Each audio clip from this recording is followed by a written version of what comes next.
What up, my people?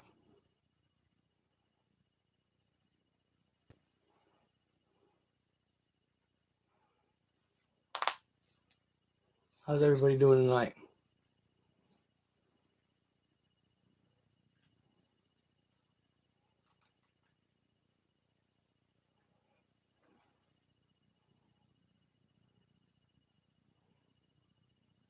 What's going on?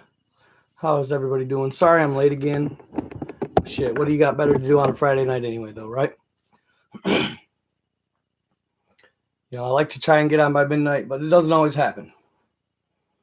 Honest to God, you guys, it's usually because I'm working. I'm working on content.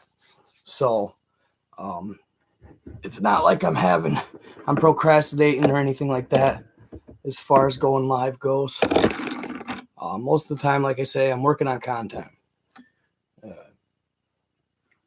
Getting on Facebook Creator Studio, stuff like that. So, just Miss Lori so far. What is going on, Dre and Glow? Juju, I love it, man. I love it. He says, hey, bro, it's me. Cool. I'm glad you guys are enjoying the content. Did you guys see? Yeah, where's the ladies at?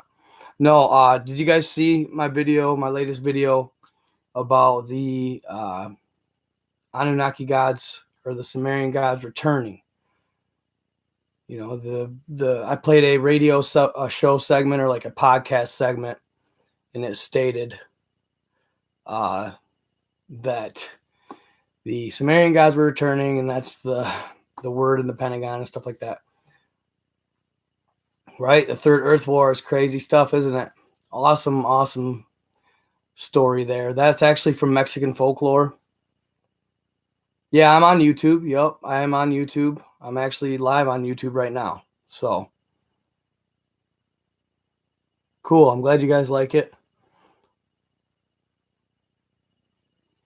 Cool. Good. I'm glad, OG Flacco. Said you have very much useful info I can add to my book. Awesome. No, so, yeah, like, right. It's the hearsay, right? I guess it could be considered that at the end of the day. Is it not, it's not concrete and absolutely verifiable. So that's kind of why I just posted. I don't know if it posted to YouTube yet, but, I got messages. I got a couple messages from some people. They were probably just trolls mostly, but they talked about, how my content can be really misguided and misleading. So I just wanted to kind of post a disclaimer of sorts, and I'm not saying that everything I post is like just made up or false. It's not. It comes from a source. It comes from information that I obtained. But, I'm not out. Like, I just wanted to just kind of say that I'm not out here to necessarily, I'm not trying to, make you guys think this great war is coming and it's right around the corner and it's on the horizon. I'm not saying that. It's just, like I said, information I obtained, and, could it happen? Sure. It could be true, but it could not be true too. Do I believe it? I mean, really, it doesn't matter. Yeah, mostly I do have a pretty good faith in what I'm posting, but I'm not trying to sit here and say that it's absolute fact. I can't. Nobody can, really. I mean, at the end of the day. So I just don't want anybody to lose sleep over the stuff. I know a lot of the stuff I post is pretty edgy in certain certain situations or certain categories. At the end of the day, you guys, it's for entertainment. I like to entertain people, and I like you guys to maybe open your minds to another realm or another, if you have never heard it before, it's pretty mind-blowing stuff. It's to make people think, and it's for people to enjoy, right? So at the end of the day, yeah.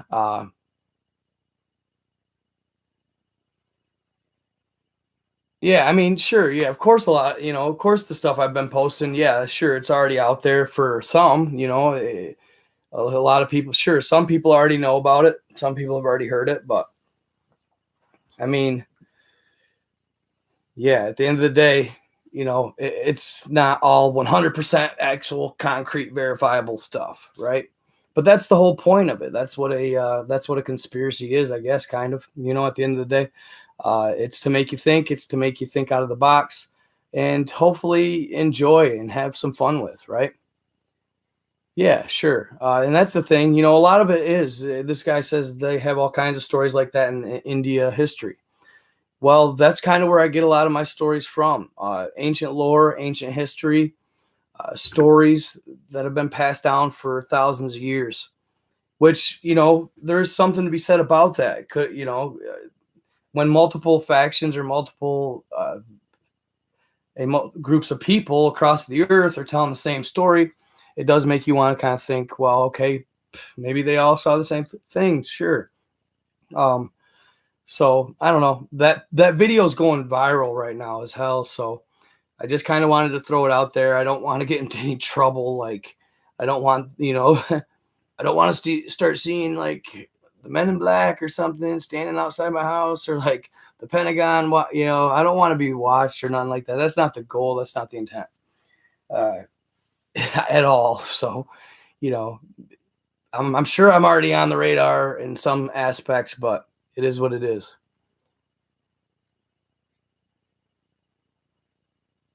Yeah, exactly. He said the ones that complain, the ones that don't have an open mind.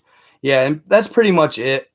The ones that complain and come at me, it obviously resonates with them on some level because, uh, otherwise they wouldn't be messaging me, right? They don't want to believe it, but a part of them's like, wow, that's crazy stuff. Sounds maybe like it could be legit. So they get all, those are the ones that lose sleep and get all, butthurt over it. I'm not trying to be, that guy, but obviously, people, I had to block somebody earlier, and it didn't matter what I said. I tried to, be cool with them and reason, but I made a connection between aliens, predators, and engineers with demonic hierarchy and angels, gargoyles, demons, Frankensteins, God creation, man creation, Norse mythology, and Greek mythology. Sure, yeah, that doesn't surprise me. That doesn't surprise me. Oh, really? Interesting. So the Tower of Babel is really what Mount Kailash in Tibet is. He said they're scared to believe. That's the truth, bro. That's the truth. So, yeah, check that video out. It's pretty cool, pretty interesting stuff. It definitely gets you thinking. It's going crazily live right now. So, yeah, he says, sure. Yeah, no, I do my due diligence as far as protecting thyself. So,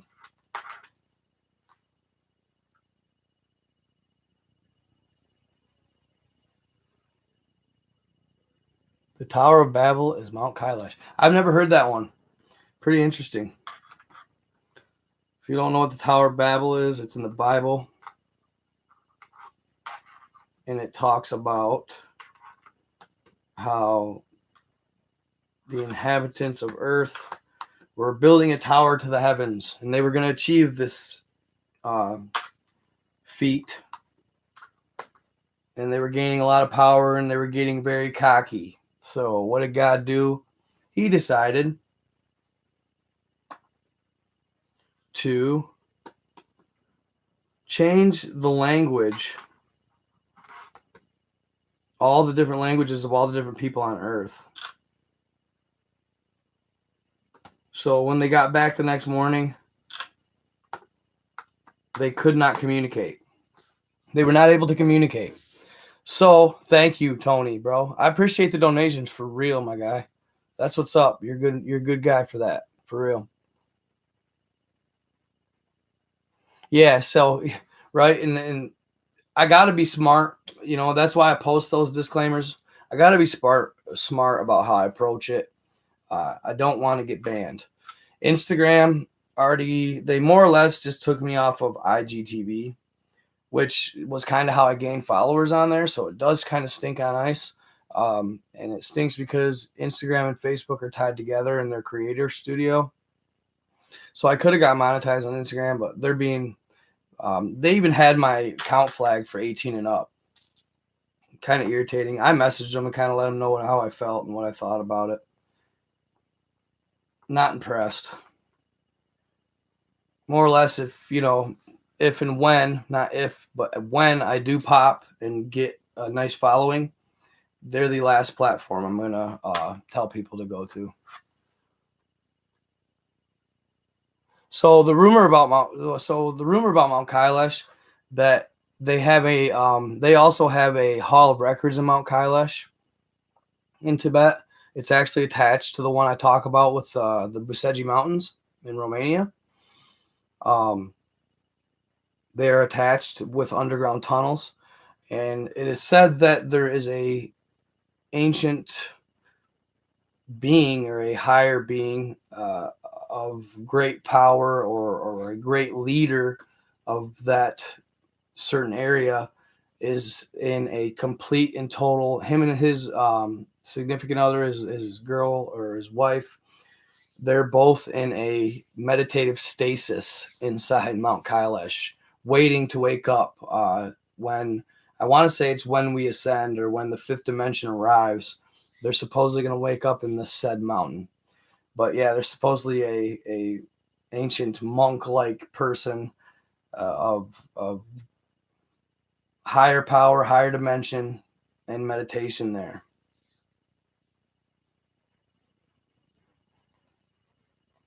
So yeah, I'm gonna get started. I'm gonna do some. I want to do a little more of the reading on, because it got to pretty cool subjects on the subterranean city of Telos, and then I'll kind of open up the floor. And I know a lot of you guys on, well, maybe not, because usually it's my TikTok is where I go live.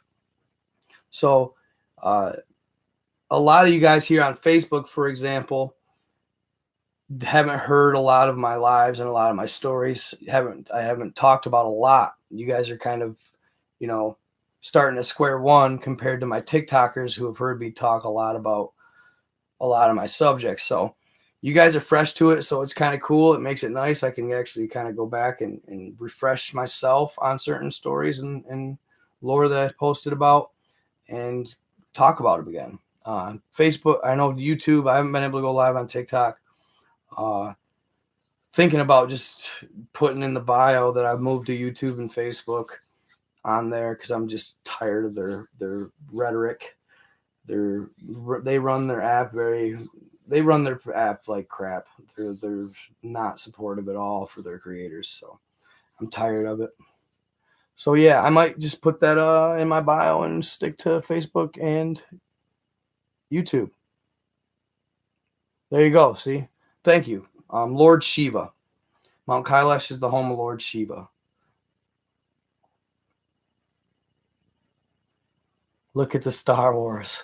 Or look at Star Wars. Yeah, no kidding. So yeah. You guys bear with me for a sec. I'm kind of trying to think of like an introduction, like a tagline. I was gonna say call it No Cap with Night God, but I don't like saying no cap because it's saying that it's true. All the stuff that I talk about is true. To me, sure, yeah, maybe it is, but I don't want to present that and present it to the platforms like I'm trying to, force this agenda of all these stories that they're factual. So I was thinking about like nocturnal knowledge with Night God, and kind of doing like a tagline like that. Welcome to Nocturnal Knowledge with Night God. Cracking craniums, finding gems. So where does that come from? Cracking craniums, finding gems. I'm going to tell you guys. A gentleman on Instagram sent me a message one day, and he told me that they've been finding this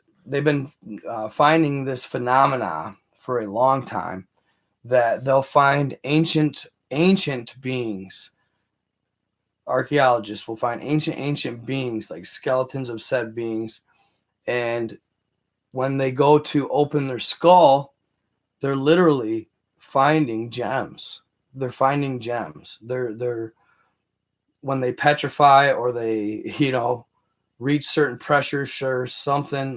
Maybe they're kind of like Pompeii, when the people kind of like they like literally were froze as they were running away from the mountain, or not froze, but covered in ash and then petrified in an instant.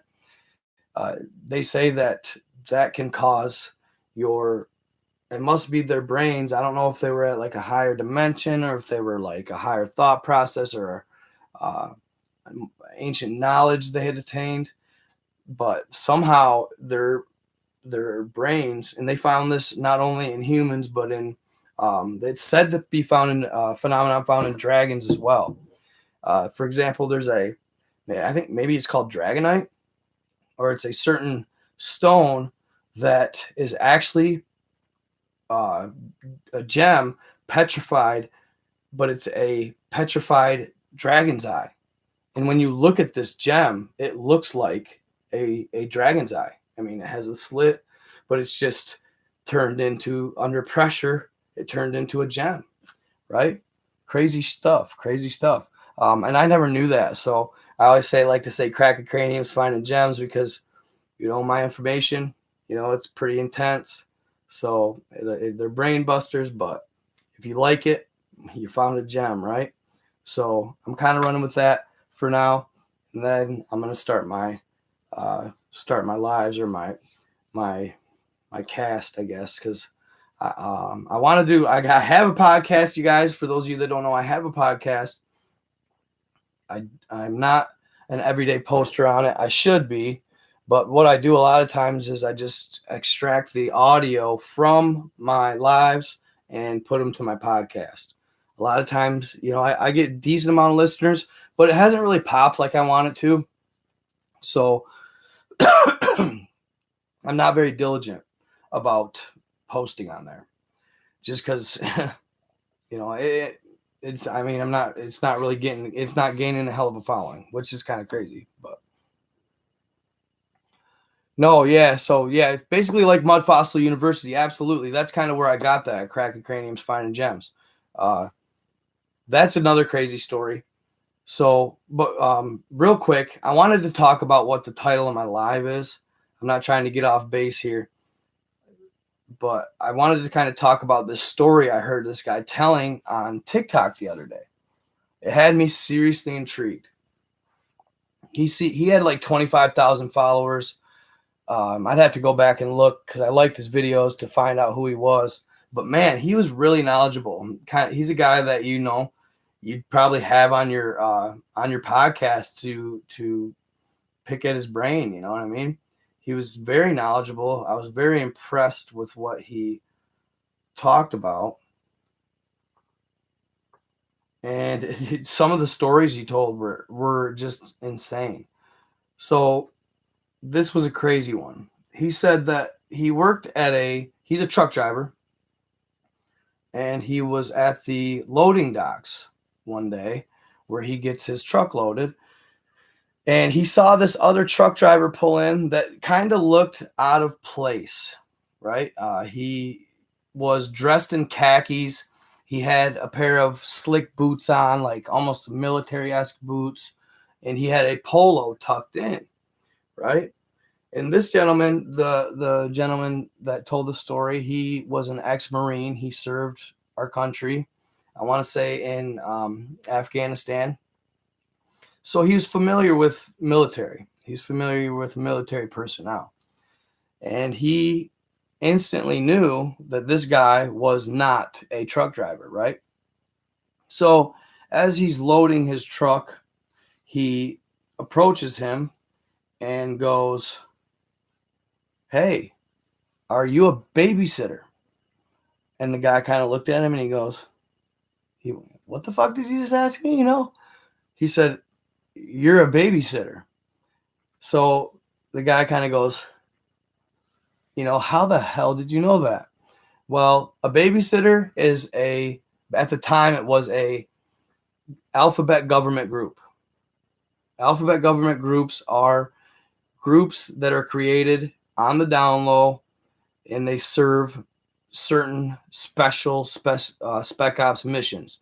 Like it'd be like a knockoff of the CIA, but they would name themselves something like they would call it they call it alphabet because they were all acronyms. They're all acronyms. These groups are the DIA, Defense Intelligence Agency, would be considered like an alphabet government group. So the guy was like, okay, you're legit. You know what you're talking about. That's what's up. And they started talking, right? And they were kind of talking about, Baghdad and Iraq. And the gentleman said, hey, speaking of Iraq, do you know where the Hadith Dam is? And the gentleman that was loading the truck kind of goes, yeah, I know where that is. Sure. Well, he goes, I know what's going on there. I was just curious if you had any input, The guy says, well, no, I kind of have an idea, but go ahead and enlighten me. So the guy says that he had either served over there or been there at least, in the Haditha Dam. It's basically this bunker. It was one of the first places when we went to Iraq that we conquered or took. Sent in a bunch of soldiers, and we wiped it out pretty quick, and we captured the Haditha Dam. Well, what a lot of people don't know, it's a dam that's on the Euphrates, but a lot of people don't know that there's actually a lore that goes along with it, that some of the fallen, some of the Watchers were cast under there by the archangels. I think it was Archangel Raphael, to be exact, that cast a couple of the main Watchers, Azazel possibly down there, Zuzu, and others. They cast, and supposedly there's one that not all of them are still down there, but supposedly there's one that still is. Okay. Now he began talking about this Watcher as if, he knew pretty much everything about it and everything about what goes on there. There's certain soldiers that had been based at this Euphrates River Dam, the Haditha Dam, and they had stories on stories of ghostly encounters, a lot of weird happenings going on there. One of the most common things is that once in a while they would have blackouts. The power would just go out. And when this happened, it was like routine. They were like, oh shit, here we go. So they'd wait it out. Eventually the power would kick back on. But following the power kicking back on,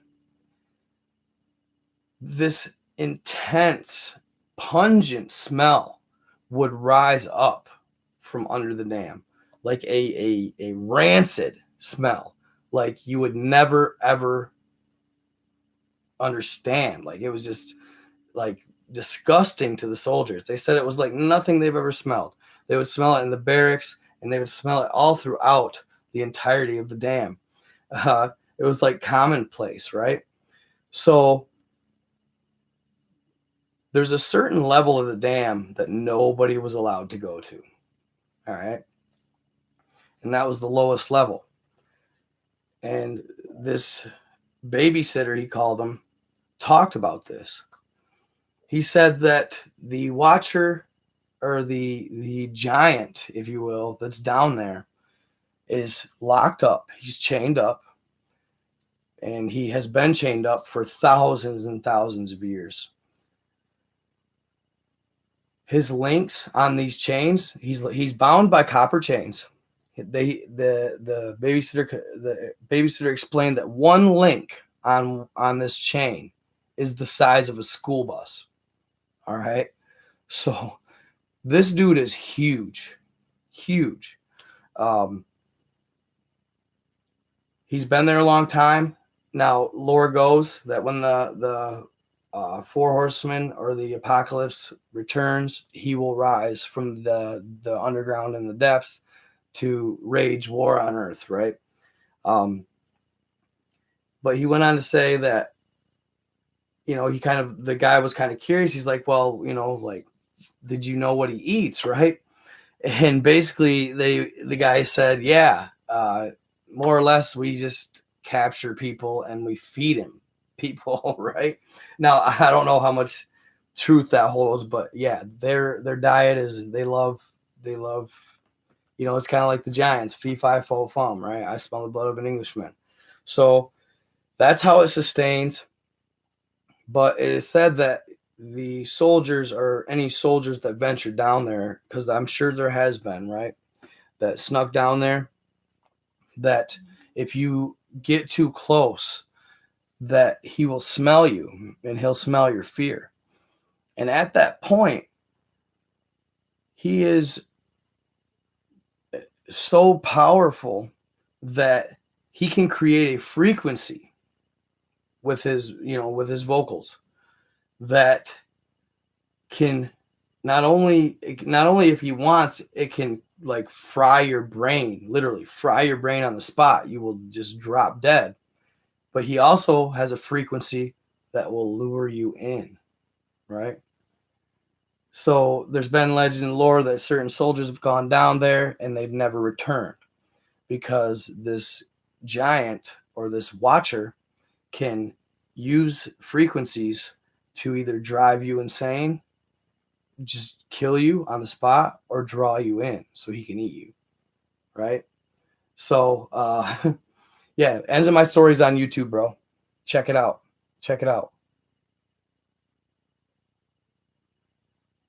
Yep. Now this babysitter only said that one was still down there. I don't know how much that, if that's a fact. I mean, I know that there's a good chance probably three are down there. Maybe one of them's just more, apparent and more obvious. But yeah, they've been keeping them hostage down there. I imagine, I don't know why, like, you got to think. I mean, could you imagine going down there and like hearing this thing? I don't know if you guys have checked that video out that I got. This gentleman was digging near the Iraq-Iran border, and he was digging up a grave when suddenly he starts hearing chains, right? And it's on my TikTok. I think I actually have it on here too. If you go check out my videos, he starts hearing chains clanking underground. And then he stops and he listens, and he can literally, he starts hearing, it sounds almost like demonic. It sounds almost demonic. But I wish I could play it for you guys, man. You'd love it. It's good stuff. Maybe I'll use this computer on in my lap here to try and figure out or download, get on Facebook or TikTok so I can have you guys hear it, because it's definitely some pretty gnarly stuff. I know I have it, like I said, I have it on my Facebook, but it hasn't gotten a crazy amount of views. But man, the sounds that they make, and you can tell it's three of them, right? Yeah, it's on my Instagram also. Yeah, they were like, "Aroo, aroo," and you can tell that what he's hearing underground, the frequencies, man, that they touch and they reach are gnarly. But you can basically hear, yeah, that you can hear the communication between three types of, or three beings down there. One of them sounded almost like a dragon, but I'm not sure. It kind of it clucked. It kind of like, like in its throat, like Predator or like a raptor in Jurassic Park would sound. It click in its throat. It reminded me of a dinosaur for sure. But yeah, when I heard that, I was like, holy shit, that's intense. So it made me think instantly of, the three watchers that were cast underground. See, I heard that each watcher got a different treatment from each. So there's three main watchers that were kind of at the helms of the corruption of mankind. And she said she heard that they were all cast down there. I heard that each watcher was taken care of by one of the three main archangels, and each one got a different treatment. One was cast all the way to hell, and The others were the other one, they opened the desert and they cast him underground there. I think I want to say it was like the Sahara. And then the other, the Haditha Dam. They threw him under the Haditha Dam. So if you guys ever get a chance, and I'm going to be posting, like, I noticed now all of a sudden too that longer videos are actually popping off pretty well on my Facebook platform. I was just doing the reels and they were doing okay and they were drawing people in, but I'm starting to see now that my 3-minute videos are doing really well. 1-minute videos, and I'm trying to get monetized on there at the moment, and I'm getting close, but you have to have a lot of watch minutes. You have to have like 600,000 watch minutes, and there's different criteria for each, but they want so many watch minutes on 1-minute videos, so many watch minutes on 3-minute videos. The metrics are a little different than, like, say, YouTube. So it's a little trickier. So I've been trying to kind of diversify and post a bunch of different stuff. So anyway, that leads me into these secrets of the underground tunnels. I wanted you guys to read about this or listen to this. If you want to read about it, I do have a source for you. If you want to check it out, it's very interesting stuff.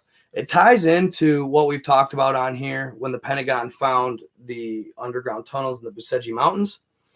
They basically found that these tunnels connect to Hall of Record like places all over the world, from Egypt to Buseji Mountains. I have never really heard the location in the Americas. I imagine there is one. I guess that'd be something interesting to look into, where exactly the underground tunnels meet here. But they run all the way from there to Mount Kailash in Tibet. So, and these are tied in. These are tied in to the underground tunnels. So one of the craziest stories I've heard is, and if you guys haven't checked this out, when the Navy SEALs went down to Antarctica and they encountered giants, right? They went and they went under the ice. They bored a big old hole into the ice, and then they went through and they dropped in. They went into this massive cavern, and it had megalithic structures all over the place under the ice. And they had to engage with these giants that were in a cryo type stasis in a crystalline like structure. And they killed them. They took them out, and they made it to the end of this megalithic structure, which opened up to a massive cavern, right? A massive tunnel system. It was like miles wide, right? And it went on for literally, it started in Antarctica, and it's all the way under the ocean too, guys. It's way down, way down. They supposedly have a machine that can bore a mile wide tunnel, and they can do up to 7 miles in an hour. And the entire time it leaves porous holes in the walls. It's still intact and it still keeps everything out, but it's porous, so it draws the oxygen from Mother Earth. And still, they basically don't have to supply oxygen for the beings that travel this corridor, right? So it starts in Antarctica, and this mile wide tunnel literally goes under South America, up under the United States, all the way through Canada, and it comes up in the Northwest Territories. Now, what's located in the Northwest Territories of Canada? Alaska, right? And what is one of the biggest things that goes on in Alaska? Missing people. It's commonplace to have 16 to 20,000 missing people in Alaska each year. And a lot of times they're in this same area, which they call the Alaska Triangle. So it's got to make you wonder. I used to always have a hunch that it could have been giants that was making these people disappear. But when I heard that and heard about that underground tunnel, well, they kind of took it home for me. You know what I mean? So yeah, I believe that the giants emerge from these underground tunnels in Alaska, and yeah, they're taking people and they're pulling them into they're either consuming them or they're pulling them underground.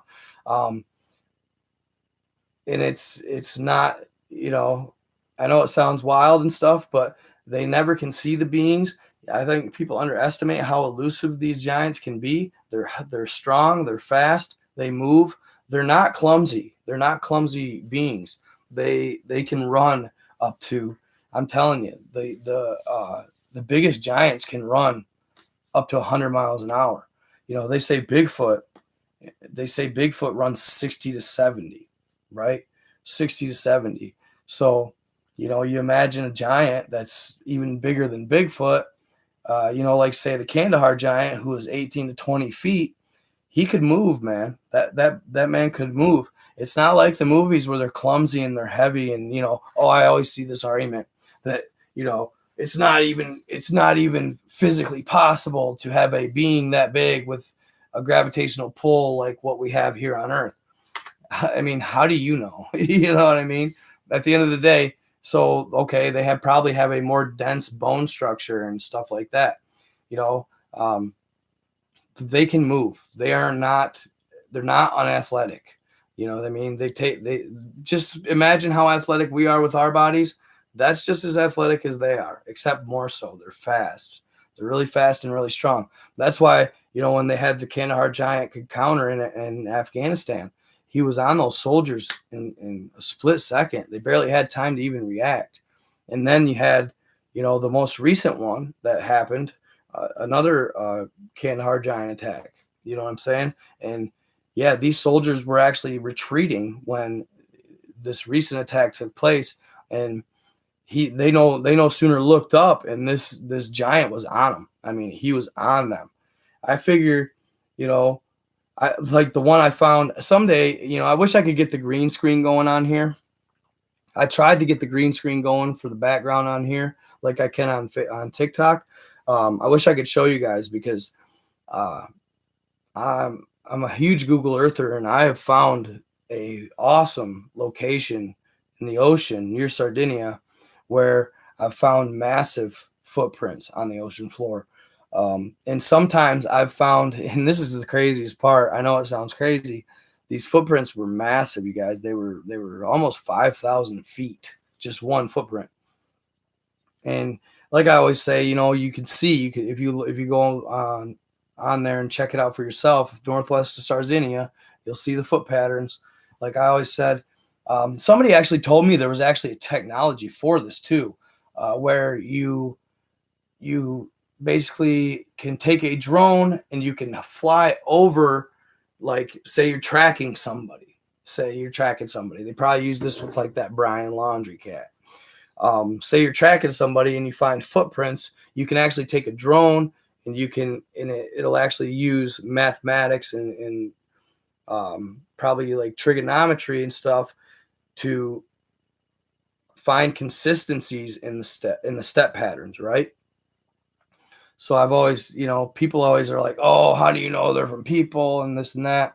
Well, I don't know who's going to dig a mile long trench and just not fill it back in. What are you burying? Why would you just dig a mile long trench that looks as if it's 20 or 30, maybe 40, 50 feet deep and not fill it back in? I mean, just dig it for fun, So, but I've always challenged, people that are always like, oh, well, how do you know? Well, if somebody would take and walk out in the field in mud or whatever, in a place where they'll leave their footprints behind, run that technology on it, and then compare it to these footprints on the ocean floor that I found, and they're going to be identical to human. I'm telling you.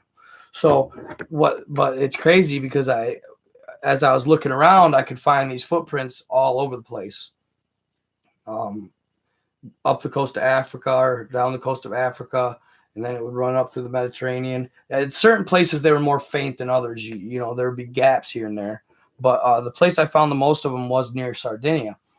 But I found a stride. So I found a stride. Of course, I measured the footprints. I measured his shoulder to shoulder width stance.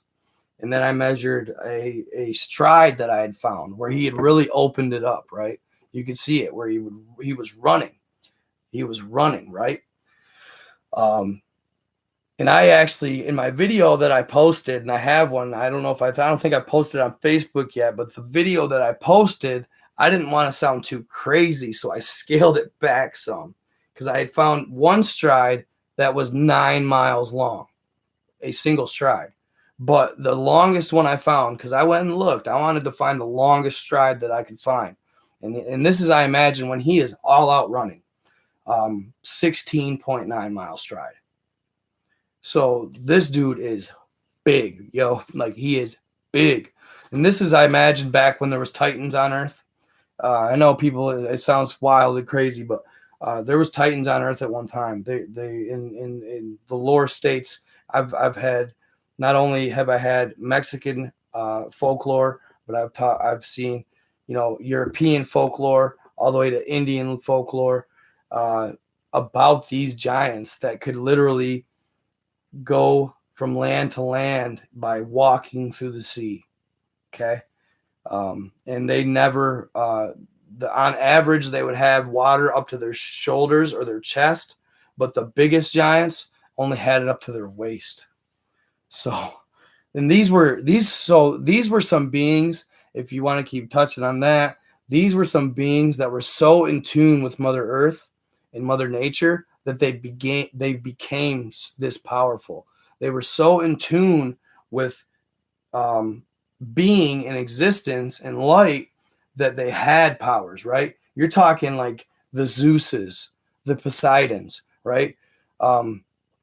Poseidon, god of the sea. Why do you think they called him the god of the sea? Because he could literally walk through the sea. He could create tidal waves with his hands. He could literally go like this and whoosh, create a tidal wave with his arm. I mean, that's how big Poseidon was. So you're talking about like Greek lore and Greek gods, and even Norse mythology talks of them. But yeah, I used to think they were far-fetched. I used to think, no, Zeus and all that, Greek gods, all that's silly. No, it really is not. It's not silly. It's true. It's facts. Cronus, Zeus's father, he was a Titan. He would eat his offspring, right? So Zeus's mother held him on Crete Island, and Crete Island is near Sardinia. So Crete Island is also a place that giant lore and giant legend and relics have been found for before Christ, since before Christ, literally since before Christ. They found in 200 BC, they found a 71-foot tall skeleton over on Crete Island, right? They found 15-foot long axes on Crete Island. And even the people that inhabit it today still speak of the giants that exist on Crete Island. Now, the giants obviously aren't on the surface. I think that they do roam the surface at times. They come from underground.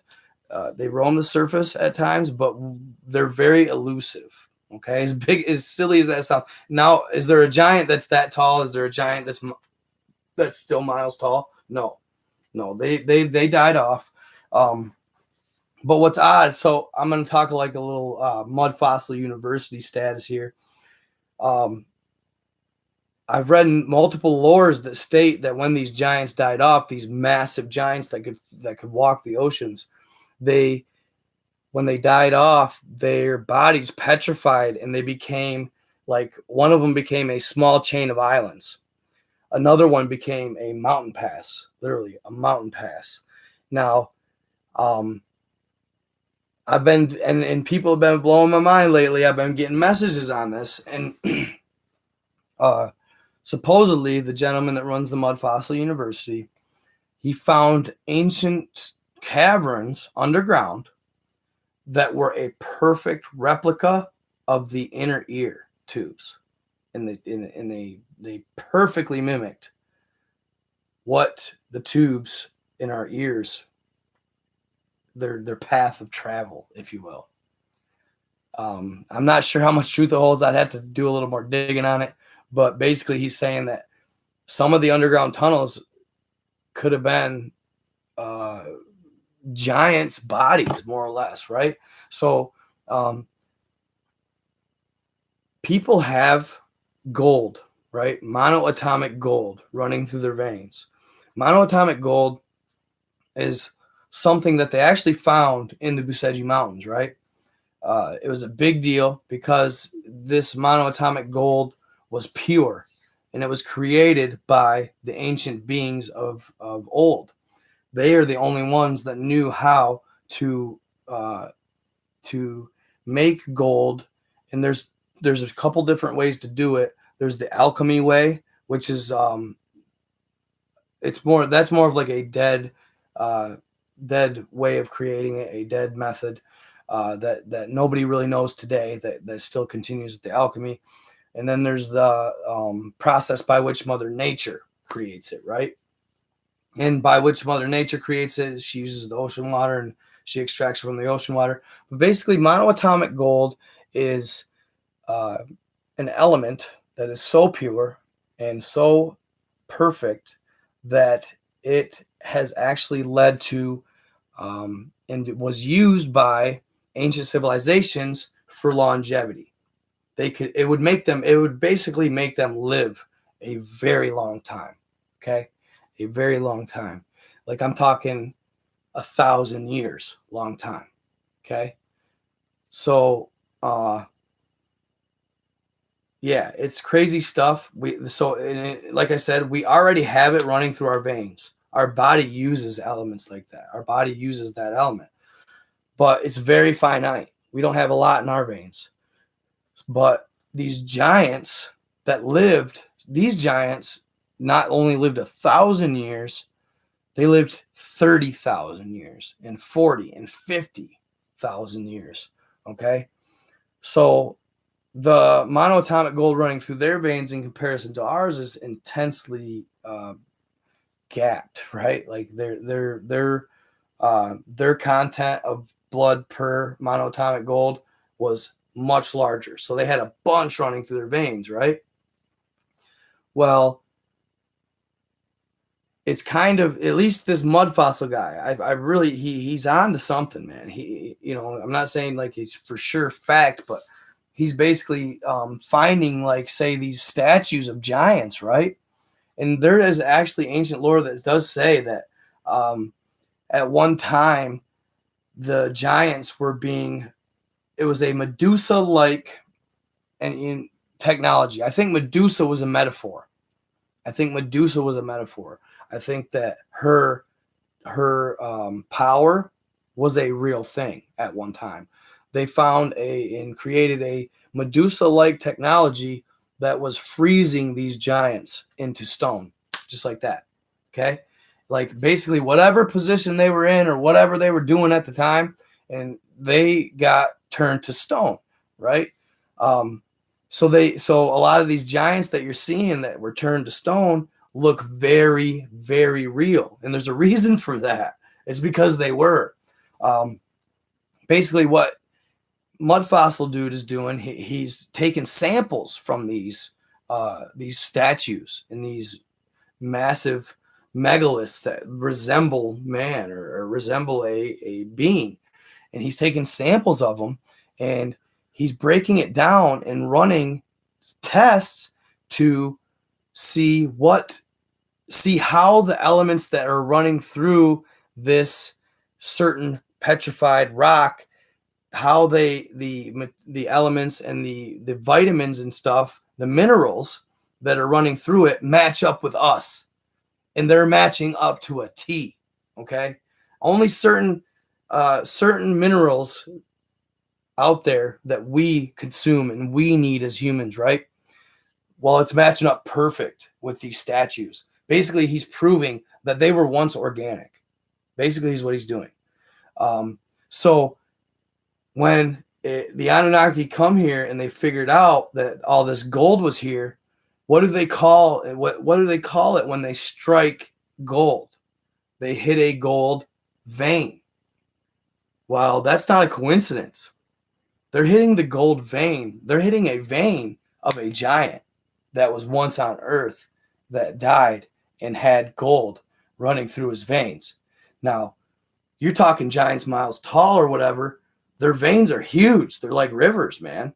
So they're finding these gold veins and they're harvesting the gold that was actually within the giants that once existed here. That's just a theory, okay? That's just a theory. But, I mean, he's selling it to me, man. I buy it. I buy it, but I buy a lot. So maybe I'm crazy, but it's totally legit. So yeah, I was watching a little bit of him the other day, and I mean, he was blowing my mind. He had this rock too that was I was watching it and I was like, dude, I know exactly what that is. He thought it was just a body, like a certain body part of the giant or whatever being that he found, but it was clearly the head. It had its tongue hanging out and everything. It almost looked it looked reptilian. It looked like a being that was not a human, that got petrified. But he's got like 100,000 subscribers on YouTube. Basically, it looks to me like he doesn't get promoted. He basically gets his followers that watch and return and watch his videos. But dude, he's totally on something.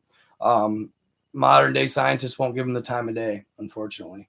But you know, hey man, that power to the, you know, that's power to the people, dude. Get it. I love it. I love that he's doing it. You know, he's on the same type of kind of mission that I'm on, really. I mean, trying to I don't know, trying to make discoveries, and it's hard at times, you know what I mean? Like, it's hard at times. I imagine he is really frustrated at times because he's doing all this work and he's figuring all this stuff out, and man, he is figuring some shit out, right? But he's getting no credibility or no credit. It's got to be frustrating.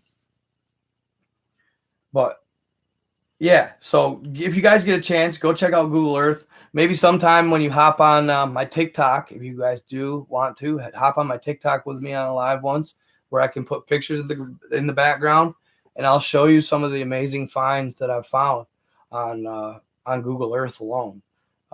Structures that I know aren't documented. I've found massive megaliths of faces, Indian or native faces, all kinds of them, all over. I found Egyptian looking sculptures on even Antarctica. Antarctica is a hot spot for that stuff. If you ever want to check it out, check out Antarctica. I found pyramids for days down there, bro. That's just a little side note. I'm not going to talk too much about that. But anyway, I'm going to go back to my secrets of the subterranean pockets. Remember, you guys, if you were here in my live last time, I was talking about the Sharula Dux, D-U-X. She was supposedly a queen of Lemuria, the city of Telos. She was a Lemurian. She was the queen, or princess, excuse me, of Telos in Mount Shasta. Now, if you were here, you know why they went to Mount Shasta, and you know why they went to the underground tunnels in the city of Telos, because of the Great Flood and the massive war that took place on planet Earth, which is, somebody commented about it earlier, the third Great Earth War. Okay? The third Great Earth War. Now, this is crazy stuff. It's supposedly real. I told you that supposedly a third of all U.S. presidents have visited Telos. Okay? They have visited Telos. This message is held for review. Sorry, I like to read the comments once in a while. I think we need to realize that on our own. I disagree with that. So this guy said, Alex, he said, I think we need to realize that if the Anunnaki altered our DNA, then we are completely on our own, and I don't think that the council is concerned with us at all. I totally disagree with that.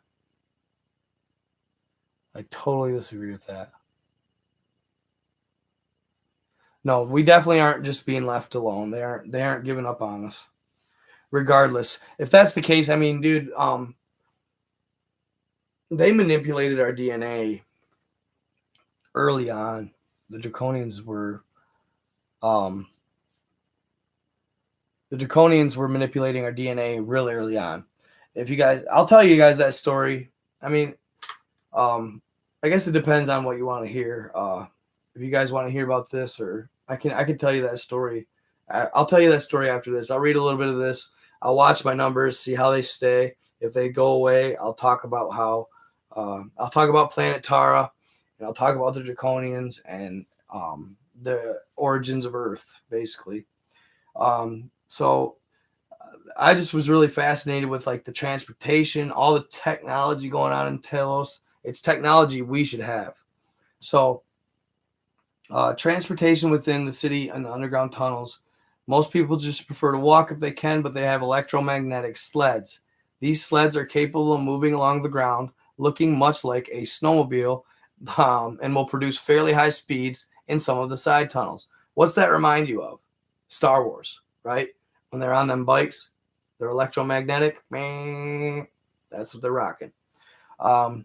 So this can take us, for instance, from Shasta to our secondary city, which is near Hassan, in just a matter of a few minutes, and is able to take our security from Shasta to Hassan and back again very fast. Another form of transportation within the city is what we call baskets. They are run along crystalline technology. That's one thing us people here today haven't figured out yet. We need to figure out crystalline technology. And for all the world, they look like a large basket, but they float through the air. And you just get in it, and it's guided by your mind. Wild. Your mind tells it how fast to move, how high to go, and where to set down. How fast to rise in the air and how fast to set it down. All our forms of technology and travel is based on us being responsible. The sleds could obtain high speeds, thus making them dangerous. The basket, anything that flies has a tendency to be dangerous, misused. So all communication and all travel within the city is monitored by the control tower. And the control tower knows when, for instance, a collision is just about ready to be inevitable between two sleds coming from different directions, or when a person is operating a basket irresponsibly, in which case the control tower alerts you immediately and tells you that you are about to produce an accident or you are acting responsibly. And if you do not listen to the warning, they will simply stop the vehicle themselves. You will get out and you'll be restricted from use of this transportation forever, however long a period of time that you deserve, should I say. And how it will simply be is that you'll get in a basket or on a sled, and it simply won't work. Your frequency will be turned off to it anywhere in the city and on what is called the tubes. Interesting. The tubes are another form of transportation. The tubes are a high-powered, high-speed electromagnetic train. Now, we have been working on that, right? A tube is a rock tube, very, very much like a long tunnel. For instance, a tube running between Poseidon and Telos, the tube looks totally round and the train looks somewhat like a subway. However, since it runs on an electromagnetic impulse, it creates a force field around it. So thus the side of the train never touches the side of the tunnel. Thus the tube is able to achieve speeds of up to 3,000 miles per hour. That's what's up. So you can arrive between, for instance, Telos and Poseidon in just a matter of a few hours. Also, as the tubes were created in the subterranean cities and the different levels, it was all reinforced by what we call our boring machines. There you go. The boring machines have a crystalline matrix that creates temperatures of white hot incandescence, yet cools at the same time.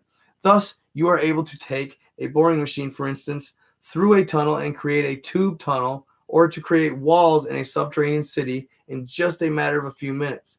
The boring machine heats rock, earth, whatever it comes across, to a white-hot incandescence and then cools it almost immediately, which creates a diamond-hard substance. Causes the rock itself to transmute and take a new form, which is diamond-hard, and thus, therefore, there's no need for supports. What? That's crazy. Supports become absolutely superfluous. Interesting word. And the structure then is also watertight, yet it remains in an elastic state, so it can withstand high earthquakes, for instance, and will just move much like a rubber tube and stop without breaking. That way, even within the subterranean cities, when earthquakes take place, none of the walls of the buildings or caverns fracture. They simply move with it.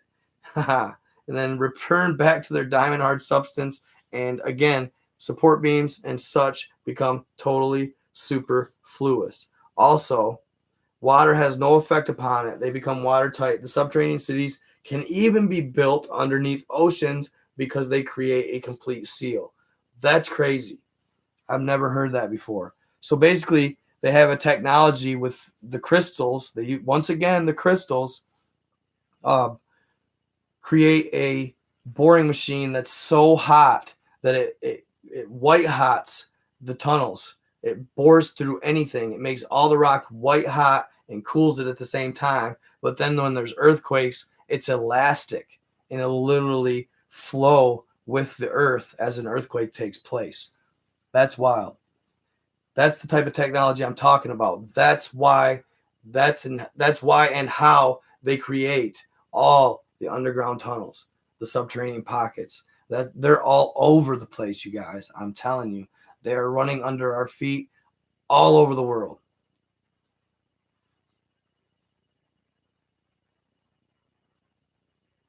Sure. This forehead's real shiny. Oh, yeah. Tesla was a G.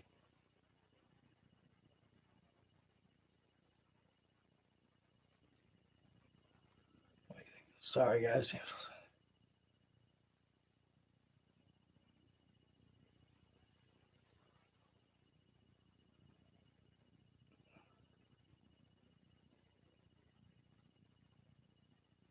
They talk about that type of travel in the Bible, too. Interesting. Okay. Sorry, guys. Just wanted to read some. So you guys come up with some awesome stuff in the comments once in a while. I hate to miss it.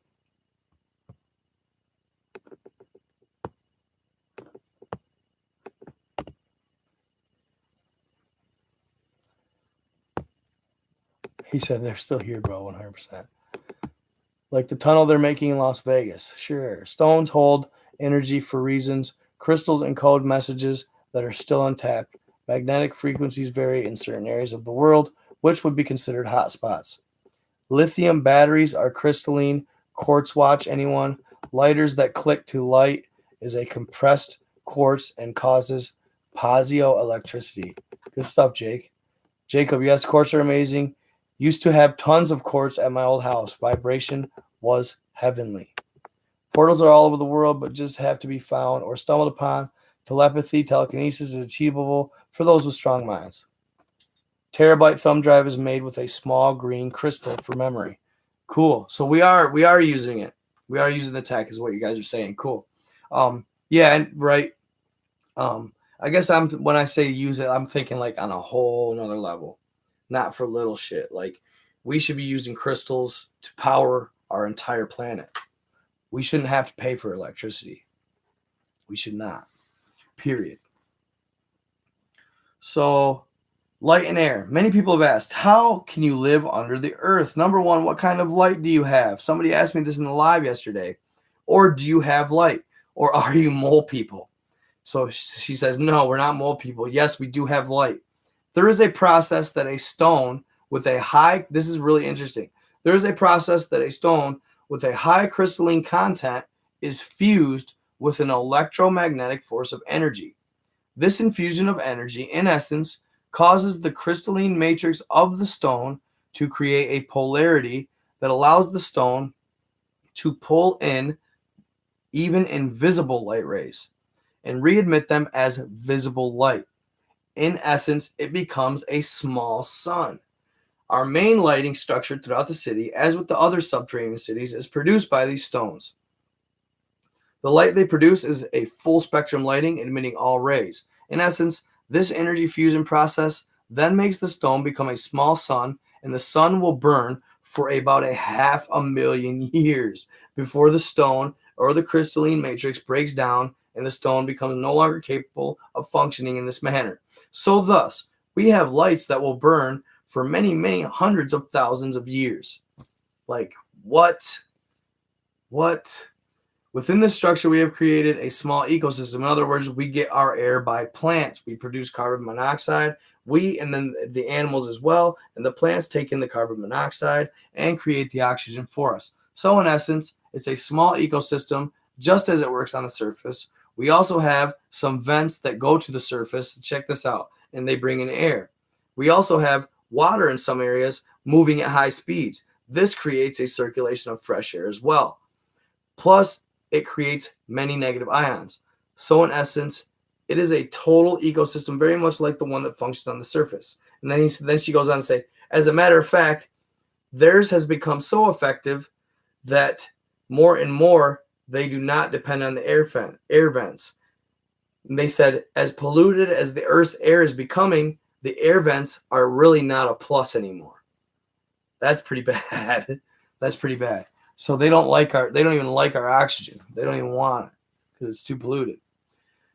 Government and arbitration. Okay. The government of Telos is constructed on the format of a council of 12. This was really interesting. These 12 beings, for the foremost, are ascended masters. They are beings who have proved themselves of being in high wisdom and being able to hold their head cool during any sort of incident. We always, within our council, have 6 men and 6 women so that the council remains balanced, that both flames, the male flame and the female flame, are equally represented. From the major council of 12, it goes down to smaller councils throughout the city, also operating on the level of 12.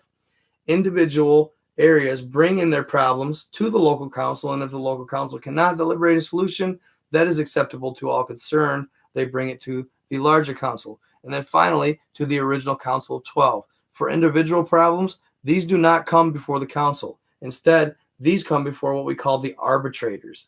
Really interesting hierarchy and a really interesting check and balance system.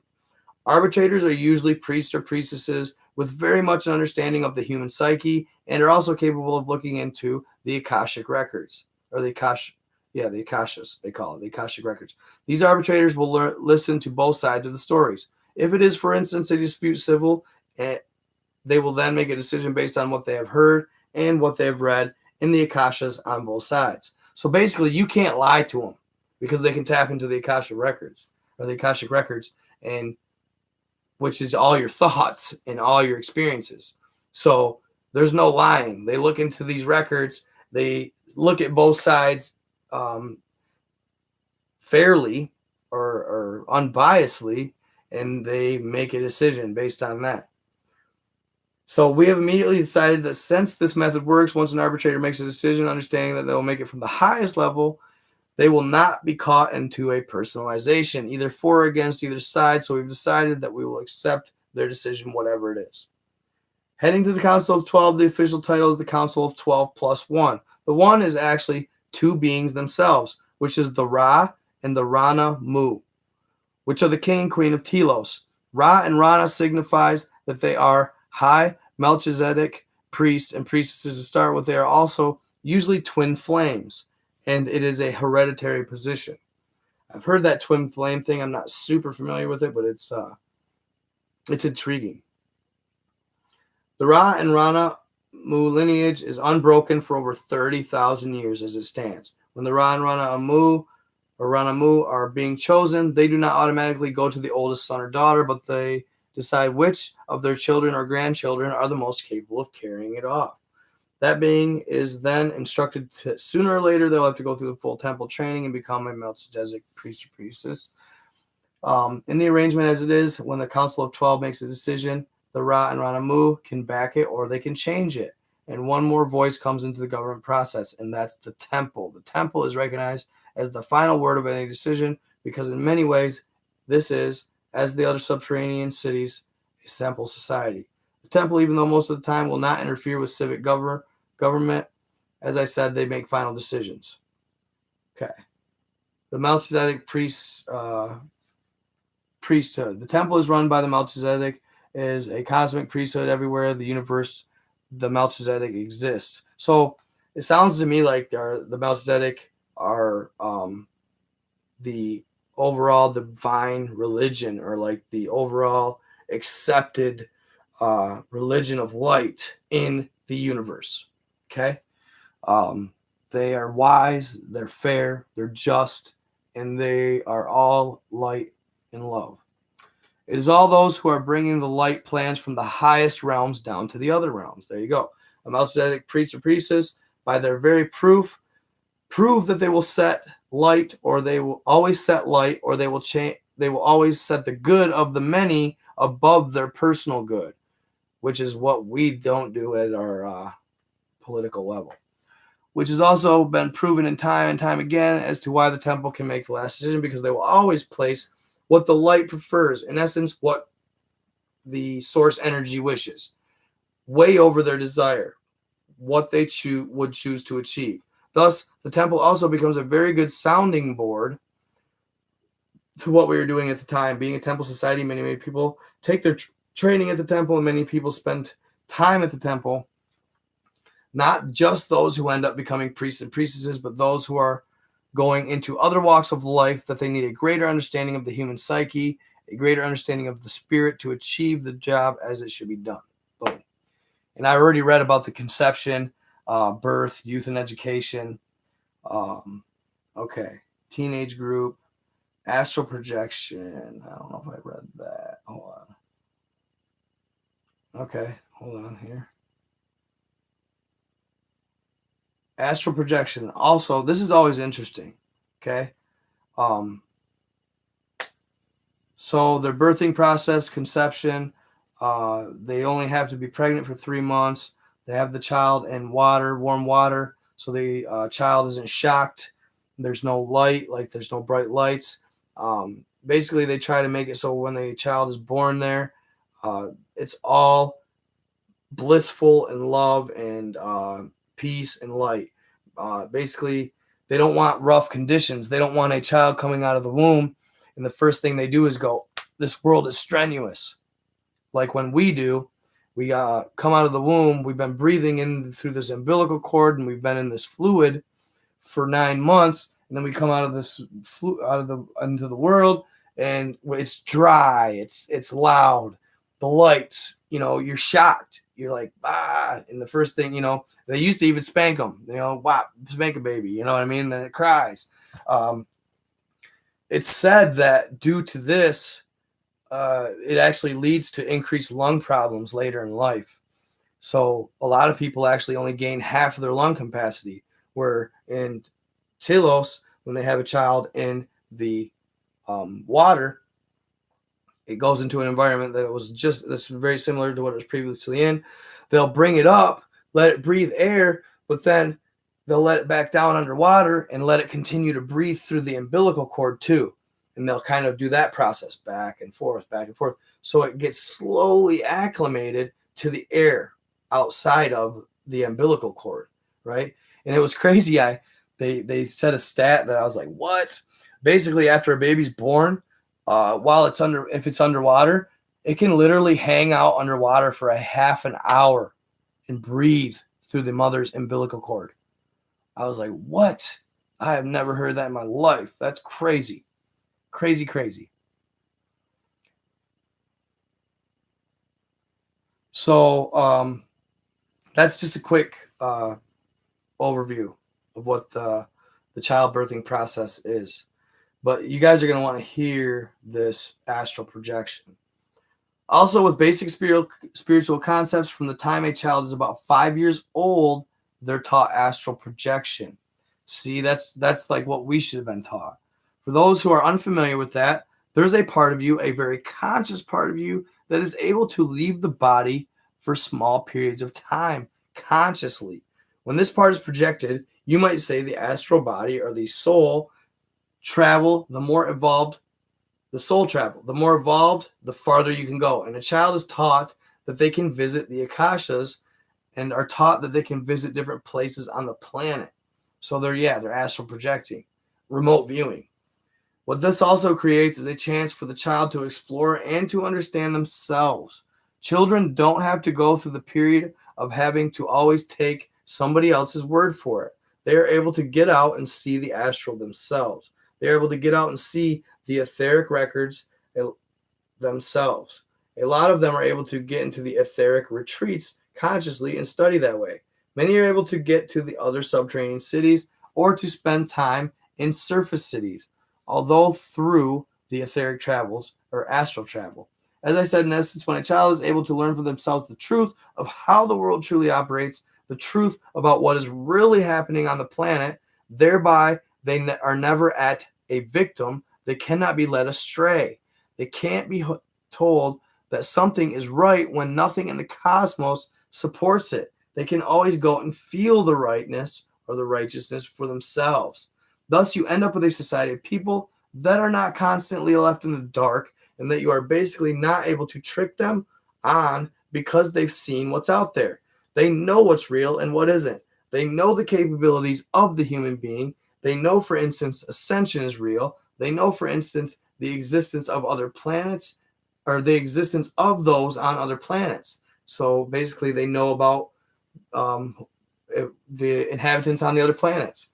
They understand how the etheric works. They've seen angels physically. So all these things that so many people have had to live with faith, I'm saying we also develop faith. Faith to master yourself. Faith to live in the unseen. Calling it the seen until it becomes the seen.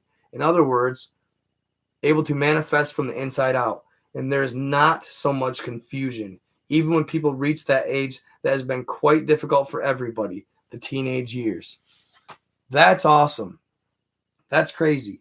And I've said that since day one. Ever since I started learning this shit, ever since I started learning this stuff, I've thought, if I would have been taught a lot of this from the beginning and not just totally, like lied to, I feel like our whole society could be at another level, like up here. If, like, imagine knowing what previous civilizations, the pinnacles they reached. You would instantly think, well, if they could do it, I can do it, right? So you would be thinking up here, not on this plane in this matrix, right? You'd be thinking, whoa, this is what we can achieve. Not thinking, it's not possible. This is all just fake, right?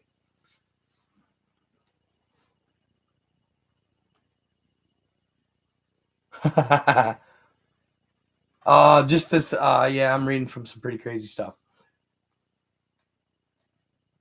Oh yeah. Oh yeah.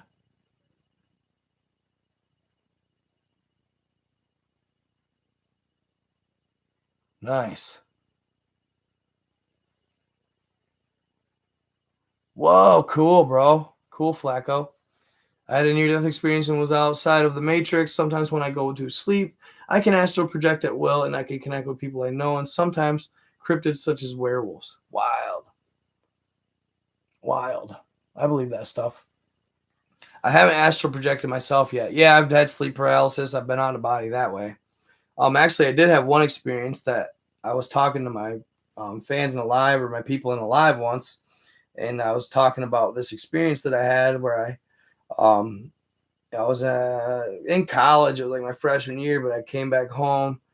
Me and the old lady went out partying, and I went back, and we came back to my mom's house, and when I had my spot in the basement, we passed out or whatever. And about midway through the night, 2 or 3 o'clock, I woke up and I was in sleep paralysis, and she was used to it. I've had pretty much my last 3 girlfriends got used to my sleep paralysis, because the only thing I can control when I'm in sleep paralysis is my breathing. So I'll always breathe really heavy, and they'll hear it and they'll be like, what the hell, what's going on? And then they'll wake me up. And when they wake me up, I obviously wake up from my paralysis. I don't know why. I've just never liked paralysis. I feel very vulnerable when I'm in sleep paralysis. I can see the room around me. I just always imagine like somebody or something coming in, and I'm sitting here in the sleep paralysis, and I can't do nothing. So it always just really bothers me. I feel very vulnerable. So I'll breathe. That's the only thing I can control. So then my significant other would wake me up. So the one night I woke up in a sleep paralysis out here after partying, and I literally saw this being like floating over me. And I can remember it like it was yesterday. I obviously start freaking out. I'm like, what in the world is going on? So this being is up here, and it was only a split second when I saw it before all of a sudden it just went whoosh, and it came right at me. And I've never had that. Like, I've seen shadows, and I've seen, when I've had sleep paralysis, I've seen things walking around me where you wake up and you're like in that kind of like, whoa, and you see these like, you almost see figures or something walking. It's like an illusion or something. But this particular time, it seemed as though the being above me was conscious. It was looking at me, and then all of a sudden it came down, and I freaked. I just went. I remember leaning up, and literally, I've never done this in my sleep, but I leaned up and I just let out this loud yell. I screamed more or less like I was freaking out.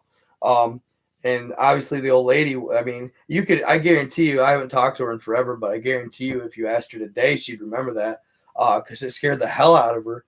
She's like, "What's wrong? What's wrong?" I was like, "I don't know." I was like, woke up in sleep. I was like in sleep paralysis, and all of a sudden, this being came at me, and I always thought it was like an entity or something, right? Well, I was in my live and I was telling that story, and one dude who was like really knowledgeable and he was like blowing my mind on a lot of information. He's like, bro, he's like, that wasn't a entity. He's like, that was you.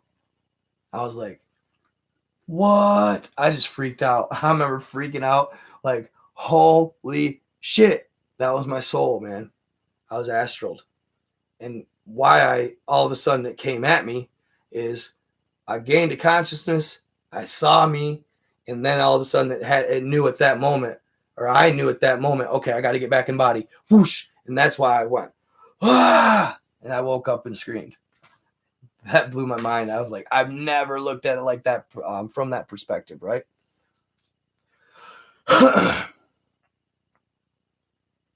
Yeah, it was my soul.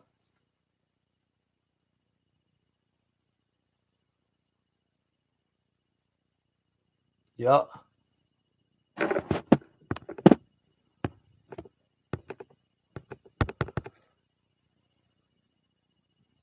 I always do the alien preview. What is that? I want to do my own research. I've always thought that there was something missing, and the more I hear about this, it just hits me on a different level. Yep, I'm telling you. If you can settle yourself during sleep paralysis, you can astral project. See, I've wondered that at times.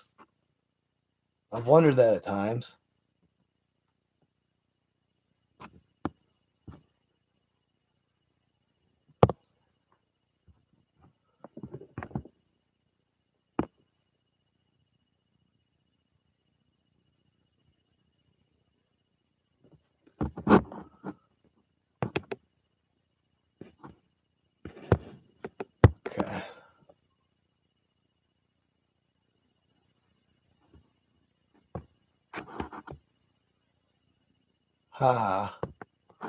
Sorry, guys. I don't mean to be silent. I just had to silence a hater in my live over here. Talking stupid.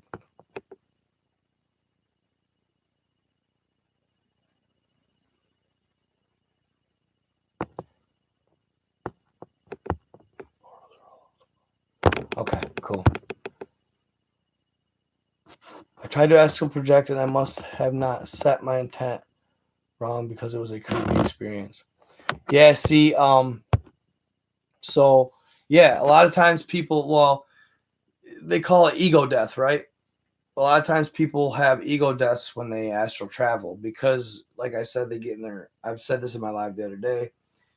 When they astral project, they get out of their body and then they gain all the knowledge of who they were as a soul. And then they look down at self and they realize how insignificant this particular life to them is. It's not insignificant to you and I sitting here and now. But when you're in soul, you're like, holy shit, this is my probably 100th life on this planet at this in this era of humanity. Like, holy cow, you start thinking, holy, I mean, I've lived and died this way, I've lived and died this way, I've lived and died this way, I've had this family, this job, this stuff. You start thinking in your head like, whoa. So you get this ego death where you're like, whoa, my life is significant to me, but it's not really as big of a deal as I thought it was, right? It's kind of, I know like people don't like to hear that, but there's a peace in that too. There's a peace in knowing that too. It means just, take life seriously, but just don't overly, it's fun, but and there's a pressure. Just don't fold under the said pressure. You know, you're going to get more chances.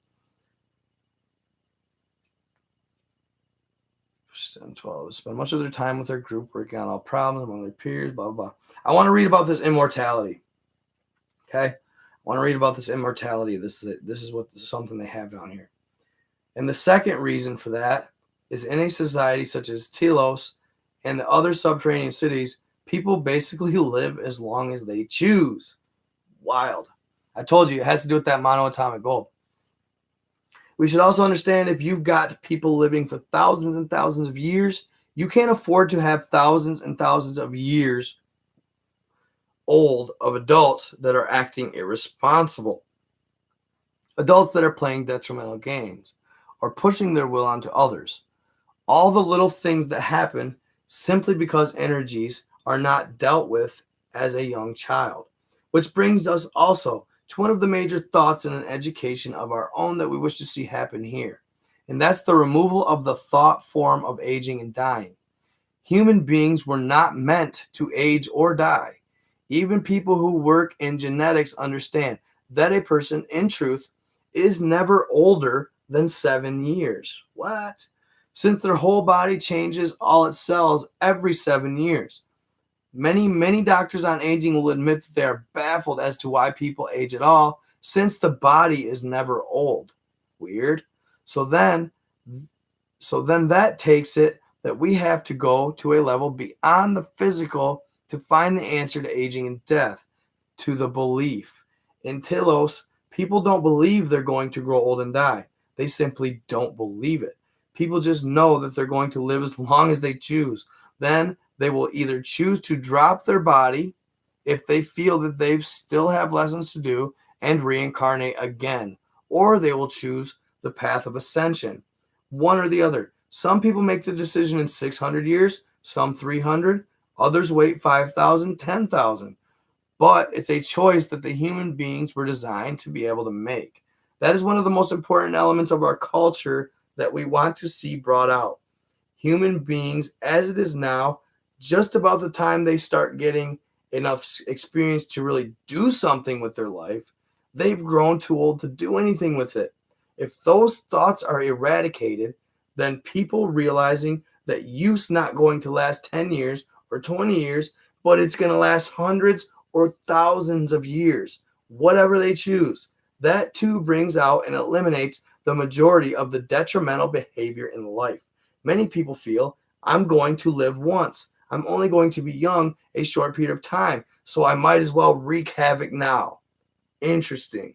If they realize that if they choose, they're going to be young for hundreds of years or thousands of years, that form of behavior becomes totally unnecessary, and people truly start growing and hanging on to their growth. And we are biologically absolutely no different than the people on the surface. We have Indian children that were left on the mountain of Shasta some hundreds of years ago. What? They're still living with us. They haven't grown old. They don't die because they were raised with the thought that form that they're not going to. It's a thought that creates life or non-life, aging or youthing.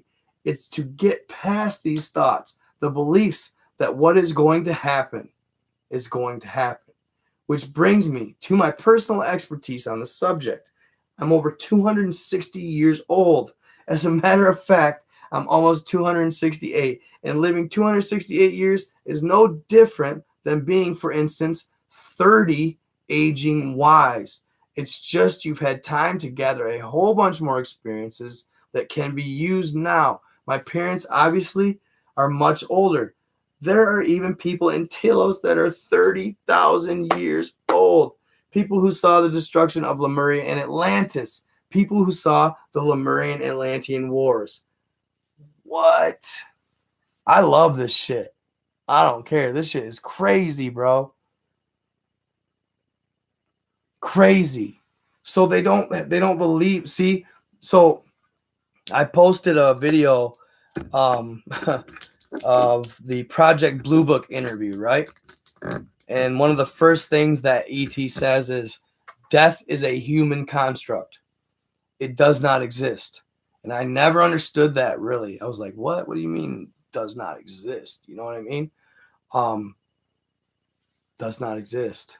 So if you don't, like our society, like they said, we are just getting the bearing on life when we start to age and die, right?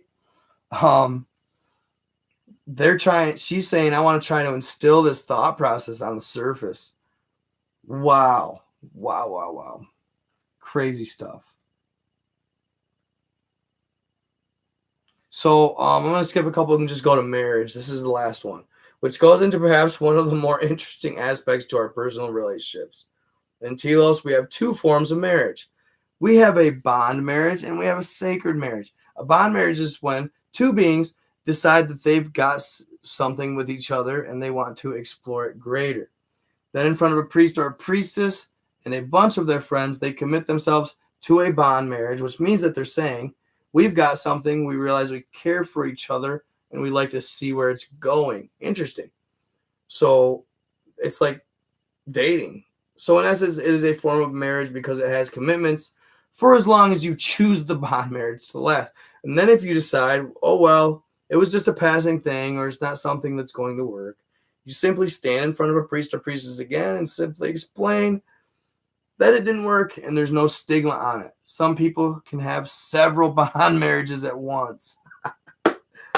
That's awesome. There's also no stigma on that. One thing that you do not do in a bond marriage is you do not have children. That is saved for a sacred marriage. And a sacred marriage is when you decide, okay, we really have something. Then you have a large marriage, usually a beautiful wedding. All your bond marriages are dissolved, and you go into a sacred marriage when you are then allowed to have children. Children is something that people need to be trained for, that need to be taken as a serious responsibility. Some people might be in a bond marriage 200-300 years before they take a sacred marriage. Someone else who's with their soulmate or twin flame may go into a sacred marriage 2 months after they were in their bond marriage. It's all different, but again, it's always a matter of having choice. It's always a matter of having respect for each other. And this just about wraps up tape 2 of these 2 tapes of Secrets of the Subterranean Cities. I am Sharula Dux. I am the daughter of Ra and Ranamu, therefore Princess Sharula. Thank you. Wild. I like it. I like it. We should take lessons from that way of living. I like it a lot. So who wants to find a portal to Middle Earth, right? Thought about it. I've had people ask me to go find one. So what they say is just find a Sasquatch.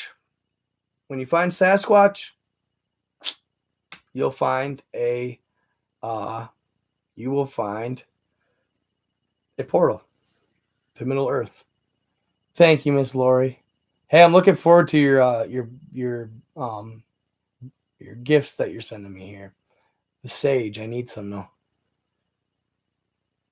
Agartha, here I come, right? I'll go, Jacob of Ephraim says. I would, dude. I heard there's one. So I heard there's one. I know there's one in Lake Michigan, right? I've heard there's one possibly in the UP. And I heard that I've heard there's stargates, and I've also heard that there's actually manual entrances as well, just entrances in the tunnel systems that you can take. Pretty crazy. So if you find one, if you find a Sasquatch and you happen to stumble upon a said possible entrance to the subterranean world, it is said that, and this is based on Mexican folklore, Mexican lore, that Sasquatch is put here to guard the portals to inner Earth. Now, if you approach Sasquatch in a manner that's humble and you are a good intended being, meaning you have a good heart and your intentions are not ill-willed, they can read it on you instantly. They can read whether or not you are a bad person. by your aura. They can see auras. If you approach them in a humbling manner, you more or less, bow or submit, and you show them that you have a good heart, they'll lead you to the portal. But if you are not a pure heart and you are a bad person and you try to get to the portal, they will go to extremes. And by extremes, I mean they'll take you out if you try to get into their portal because they can't allow evil down there.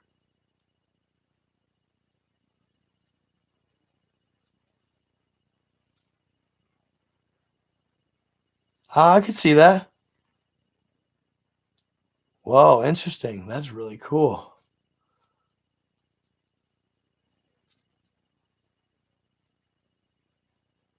Whoa, cool. I like it. Mackinac Island. No shit. No shit, Jake. I know, right? Wouldn't that be awesome?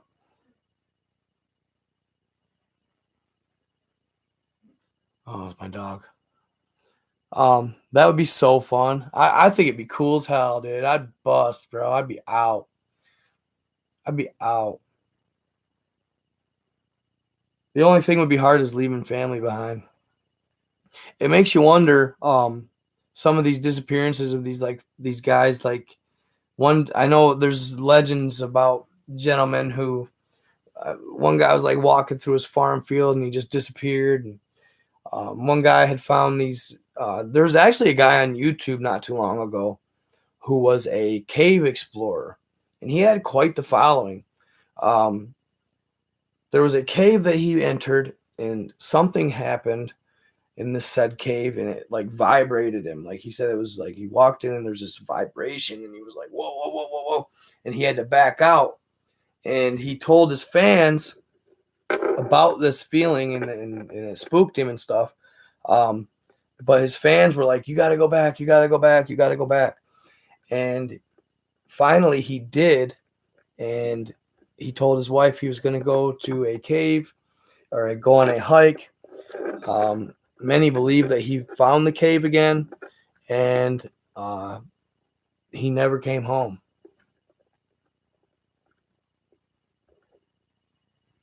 Watching from Sunderland, England. Nice.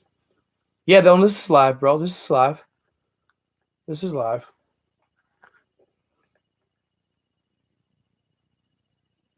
No kidding. Pistol River and Gold Beach. Cool.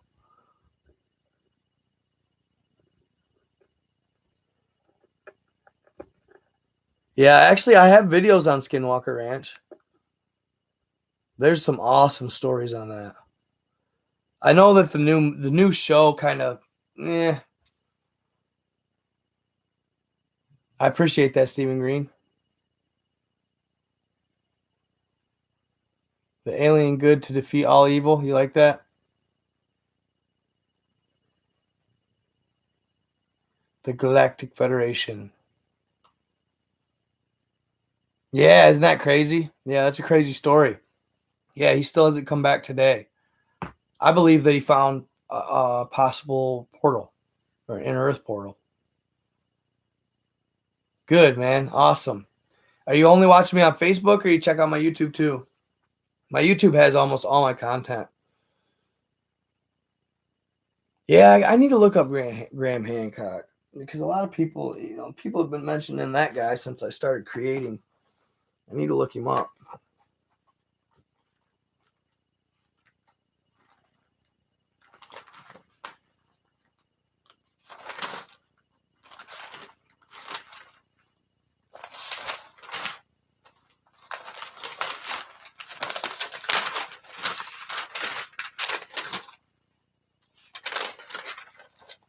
Sometimes I wish that I could know who's trolling me. Because sometimes I can tell it's somebody I know.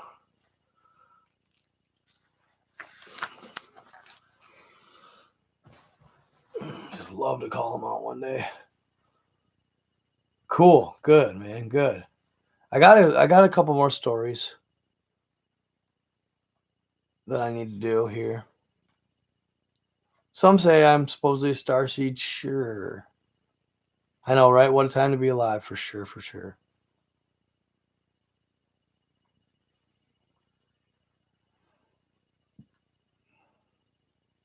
Yeah, send me some emails, bro. Flacco. Absolutely, bro. I'm definitely I got email nightgod87 at Proton Mail. It's secure. Tell me your stories, bro.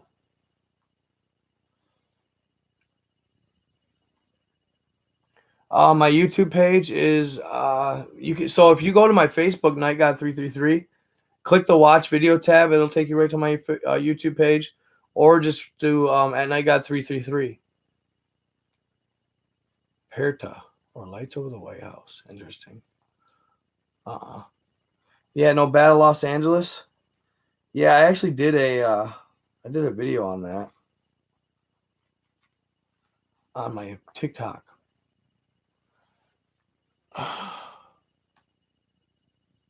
Oh no. Oh my God. Crazy. I'm sorry to hear you're not feeling well.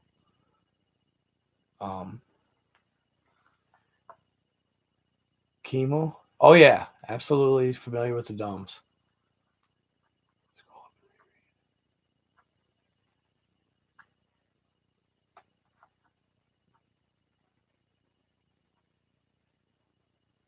Sure, absolutely. Send me some stories. I'm always interested. Yeah, seriously, I love stories.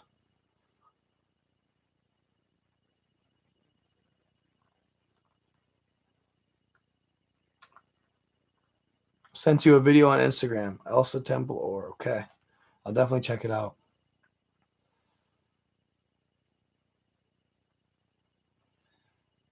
Meet the Greys. Nice. All right. Intriguing.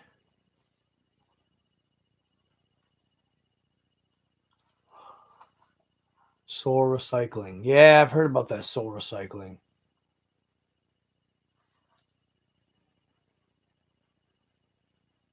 Yeah, that Antarctica theory. Isn't that awesome? Yeah, I found that online. Actually, I found that on a professor's website on the internet. Really good theory. Oh yeah, people with green skin, like the reptilians, sure. Yep, they're underground.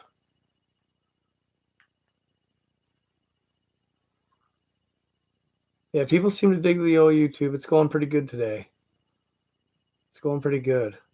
Yeah, Kyle Henderson. If you guys want, follow my page that you guys are watching the live on or whatever. Follow my page.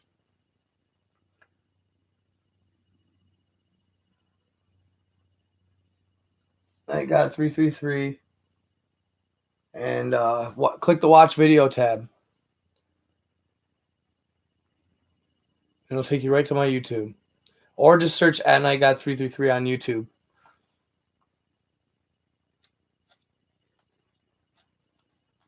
Of course, Miss Lori, you're my top fan. Ha.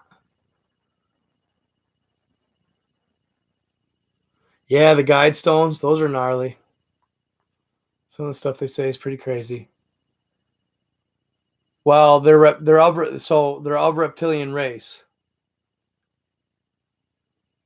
There's different types. Some reptilians aren't full on reptilian; they just have green skin, or they could be, yeah.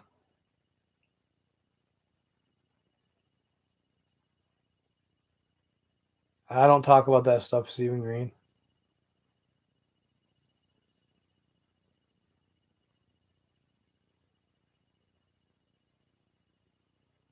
I can't talk about that stuff.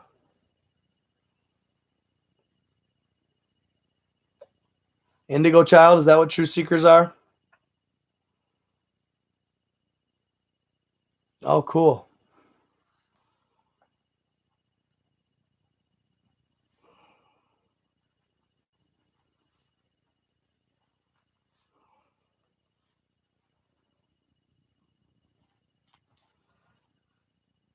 The Anunnaki, pretty crazy. Yeah, isn't that good stuff?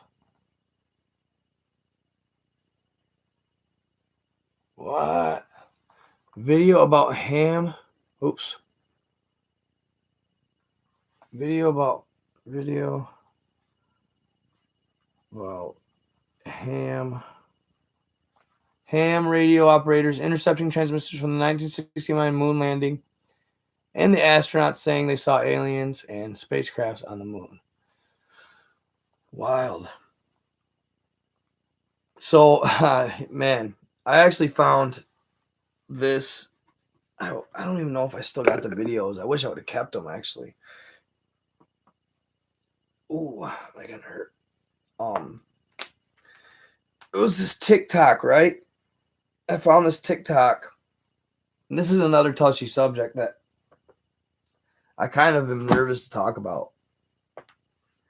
But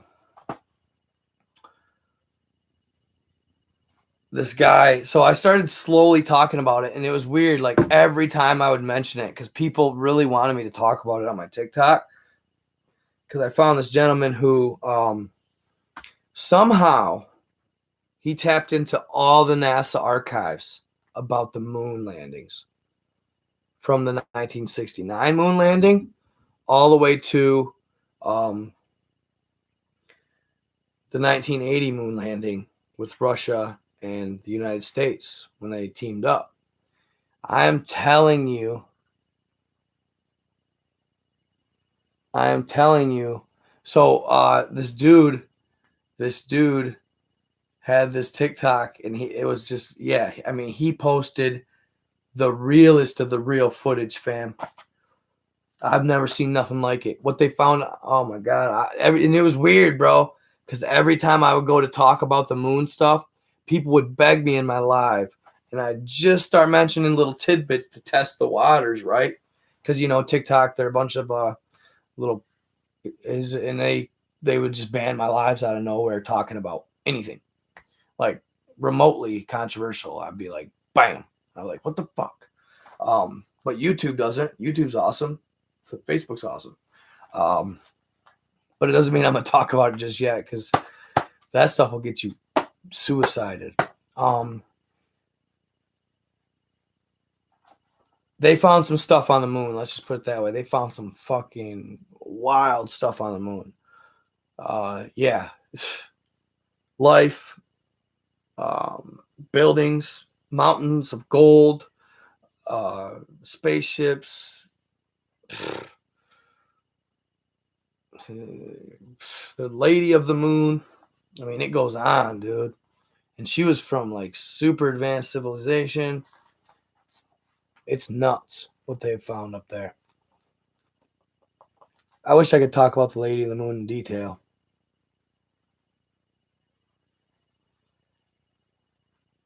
Yeah, absolutely.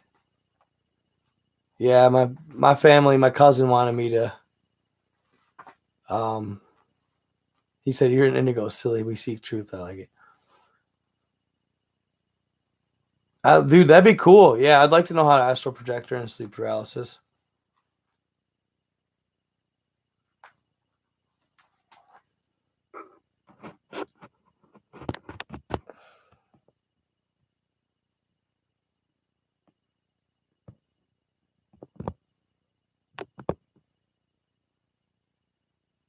Yeah, wouldn't that be crazy, Alex? For sure. He said, I'd love to talk to somebody 30,000 years old. Oh, man, I could talk to him for hours and days and days. I would love to pick their brain. I would love to hear about the Lemurian and Atlantean Earth War. I'd give anything to hear straight up details about that. Real shit.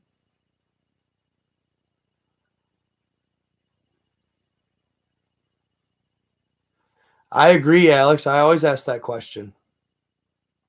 You want to know why they haven't stepped in? A1, we're mostly doing it to ourselves. 2,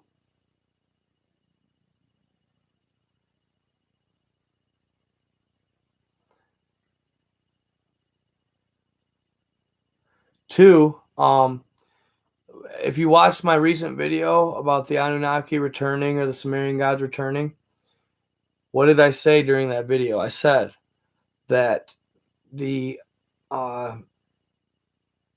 the higher beings or the alliance is watching,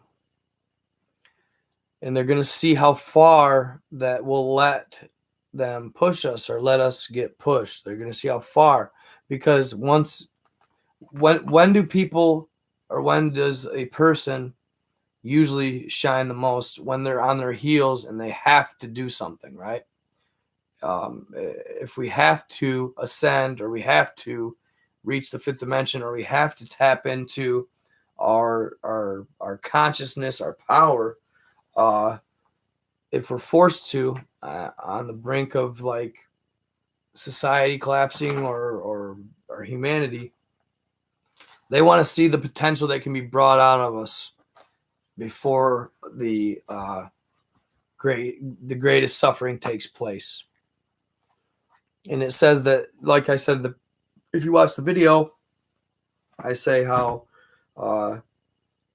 it's going to look like we're going to end up ceding the earth to the reptilians, when suddenly all the beings and the different types of beings from the Galactic Federation and inner Earth are going to emerge from the subterranean pockets and defeat evil once and for all. And basically it's going to defeat the Draconians, and they're going to never try to take Earth back again, because they've already been defeated 3 times.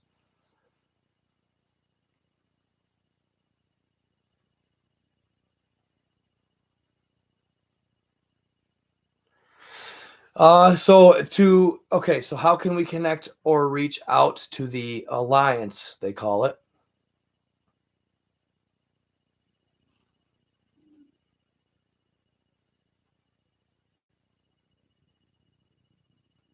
So yeah, just like Jake said there, check that out.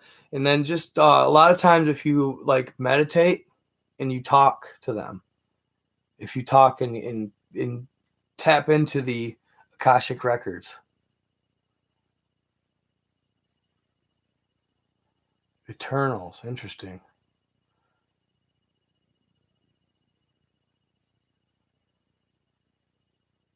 Yeah, if you just talk to them, you're the line that you come from will be able to hear it, and they'll I mean, I don't know how they'll contact you back per se, but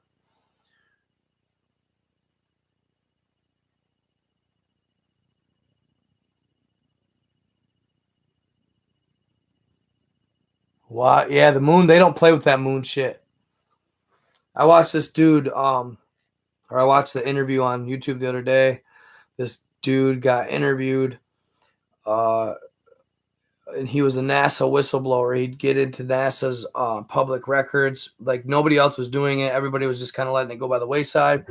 But this guy would get into NASA's unclassified documents, and he would find flaws, and he would basically expose aliens and all this different stuff in the records. He would sift through thousands of pages finding this stuff. He never monetized on YouTube, but at one time he had 1 million followers, man. Like, he was killing the game. He now today wishes he would have monetized, because he'd have been a millionaire. But at one point while he was doing this, and it's weird because I maybe they chose not to talk about it on the podcast, but I instantly put 2 and 2 together. Right before he went real big, he got into a car accident and had a stroke. And the guy that he was talking to, at one time he could talk like you and I, but in this phone interview, he was talking real slow, and he sounded like he was slow in the head. That ended his Facebook or his YouTube career. But I have an idea it wasn't, the accident was no accident.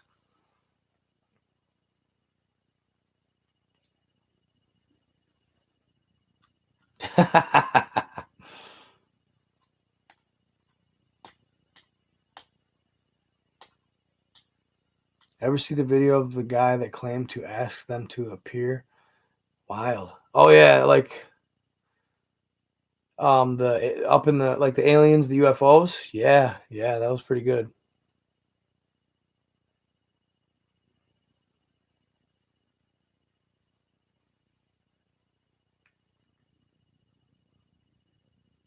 Weird. Wild.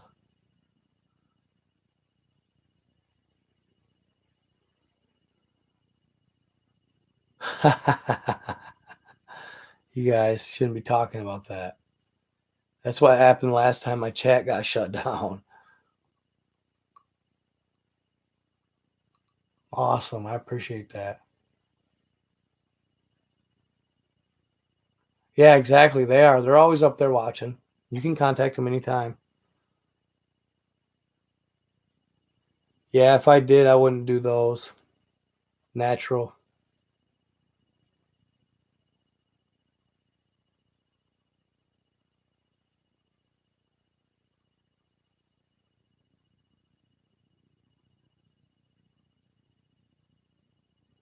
Yeah, it's getting thinner too. More and more information's coming out.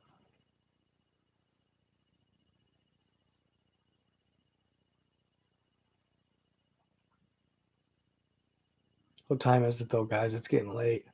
What time is it? Yep, 2:36. It's been a good live, you guys. I'm gonna try and make it earlier. I apologize again. I need to manage my time better, but I'm a night owl anyway. I usually stay up till probably like 3 usually anyway. So, you guys are awesome. It's been fun. 3:36. Oh shit, I got 2:36. Damn, it is 3:36. Son of a bitch. I thought it was 2:36. See, I got to switch my time on this computer. But no, it's been awesome, you guys. Don't you be mocking me. No, I am gonna blow up.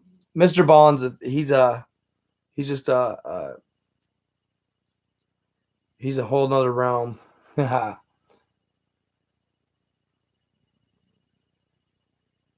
Message me that link there, boss. Yeah, love you guys. It's been fun. Keep it up. Come back to my lives. I'm gonna keep doing them. And make sure you sub my YouTube, and YouTubers hop on my Facebook. It's been fun. And yeah, you guys, I'm gonna definitely have some more fresher, newer content coming up, and all that. So it's gonna be awesome. Stay in the light. What's the dot called? The DOC. I'm not sure. The doc on the veil. What's the doc on the veil? I will. I'll check that Instagram. Yeah, thank you all. Yeah, thanks you all for the knowledge. Yeah, you guys contribute hella. And I'll give you a call here sometime, Jake. I've just been super busy, my guy. He's like, it's 12:39 in AZ. Nice. Yeah, definitely gonna get some sleep. I need some rest. I've been sleeping in late. I've been going to bed late, sleeping in late. Yeah, Facebook's not bad though, dude. The lives have been all right. Yes, pray for Miss Lori's health. Pray for Miss Lori's health and that she fights this illness and gets through her treatments well and strong. Only 2:38 in Oklahoma. Nice. Yeah, Lemon Bro, you hit me up.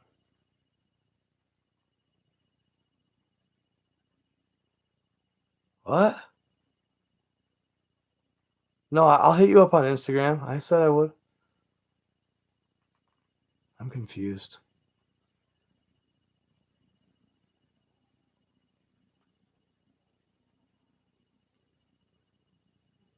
Oh, what I'm reading? Type in Cerula ducks.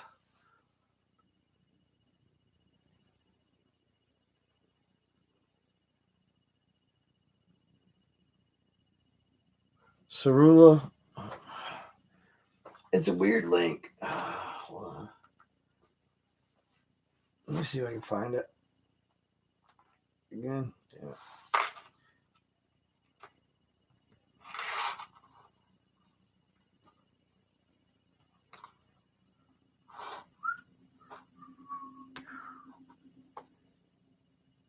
Oh, did it really refresh?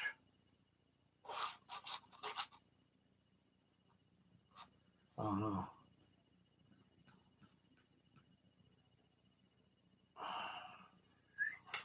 It says from Soulwise website. Can you see it? Here. Oh, shit.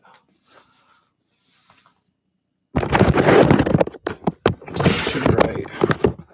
Can you see it, you guys? Hold on, let me roll up. There, take it. There you go. Can you read it? Charula Ducks. SHARULADUX.